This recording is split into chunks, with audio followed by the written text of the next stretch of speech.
Welcome back. A political science professor at the University of North Carolina says the state is no longer a democracy, partly because the statewide Republican Party has been too successful at winning. Andrew Reynolds writing a column saying, in part, North Carolina's overall electoral integrity places us alongside authoritarian states and pseudo-democracies like Cuba, Indonesia, and Sierra Leone. But is this really a fair assessment? Joining us now, the professor behind that column, Andrew Reynolds. Professor, thanks for joining us this morning. Really appreciate it. So your argument is there's been such a consolidation, control of elected positions in North Carolina that North Carolina barely qualifies as a democracy. Is that what you're saying?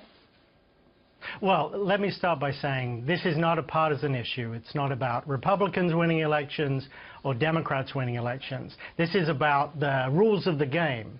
And the Electoral Integrity Project, which I reported upon, was saying that if you look at the election moment, that one discrete part of democracy, North Carolina had actually atrophied to a sort of middle-ranking state. It wasn't fully functioning as a democracy anymore. But what I did was try and add that to some other indicators that we use in political science, and basically look to other arbiters. So the courts have ruled gerrymandering unconstitutional in North Carolina. The courts have blocked the recent moves on the executive legislative power in North Carolina, and the courts have said that there was a targeted precision targeting to African-American voters to exclude them. So what I'm saying is that if you add all these pieces together, what you've got is an unhealthy democracy. And so this is really a clarion call to try and think about how we can improve and how we can return ourselves to a democracy. You're saying one thing, unhealthy, which, you know, listen, gerrymandering and redistricting and things like that, for both Republicans and Democrats have put their finger on the scale in a lot of states for a long time. But you go really far in the article. I want to read one other excerpt from the op-ed. You say North Carolina is not only the worst state in the U.S. for unfair districting, but the worst entity in the world ever analyzed by the Electoral Integrity Project. We're talking about states like Iran and Saudi Arabia, where entire classes of people are not allowed to drive or vote, second-class citizenship. How do you make that? Can't you see how a lot of us would look at that and say that's just going way too far? No, I think you have to look at the specifics of what we're talking about. We're taking the vital signs of a patient, and we're looking at one specific element, which are the drawing of district boundaries. Now, there are very many authoritarian regimes that the boundaries mean nothing, but when you have a democracy, when you draw the lines to allow voters to choose their representatives, then you actually have to have a system that gives a fair shot to every side to win and lose. And our problem in North Carolina is that we have lost competition from the system. And that hurts Democrats and it hurts Republicans. So that's not just North Carolina, right? No longer.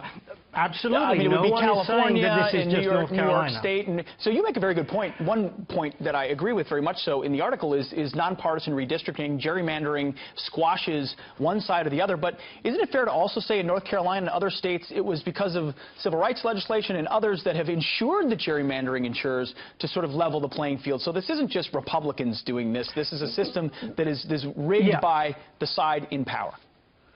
Well, absolutely, and that's absolutely true. And Democrats, as I've said in other pieces, have been as culpable as Republicans in manipulating the district lines. And that is part of the system. It's an inherent problem of the system that we have today. So I think one step is nonpartisan independent districting commissions, but there are lots of other steps to be taken. Because we only have a handful of seats in Carolina that are competitive.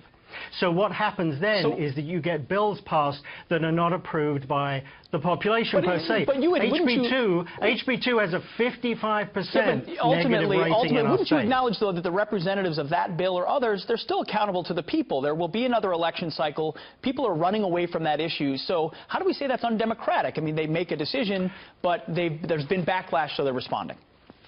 They are accountable to their core party voters. So a representative in the state of North Carolina, like many other states, is primarily accountable to his or her party bosses, but also to the voters that are perhaps a little bit more on the extreme. If you had redistricting, you would actually have representatives appealing to the moderate center. Professor, no, we're running out of time. I'd love to keep this conversation going. You know, there are special interests everywhere, but it doesn't necessarily make us the same as Venezuela. But we'll just have to agree to disagree on that. I agree. Professor, thanks for joining us this morning.